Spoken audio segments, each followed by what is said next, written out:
شايفين من يصير الساعة بالأربعة وطقكم الجوعة شو تسوون؟ هسه أنا أقول لكم شو تسوون. حاليا الساعة بالأربعة ونص الصبح. توجين هسه أكيد يا مطعم أبو طيبة. شوفون الساعة بالأربعة وشوفوا الازدحام قدامكم ما شاء الله. توصي؟ شو راح توصي؟ نفر أجنحة. نفر أجنحة؟ اي والله. يابا أهم شيء ننزل السوق أول شيء. أنا جماعة جوعانين نزلوا 3 نفرات ونص أجنحة وصار هذا الحساب 49,000 بالإضافة للمقبلات وباقي الشغلات. يابا وأهم شيء جرجير. شنو هاي معركة؟ هذا أهم شيء دبس الرمان ها؟ شنو ها؟ باله شنو الوضعية؟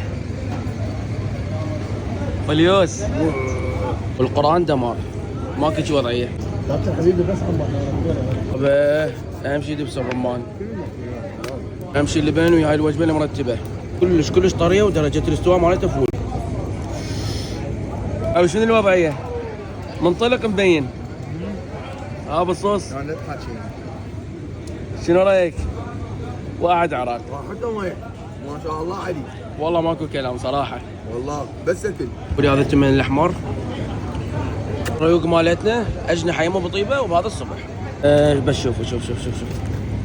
يابا شنو هالخبرة يا أبو اليوس؟ فصخة من العظم. هاي هدية من يميلك. هي فينيش.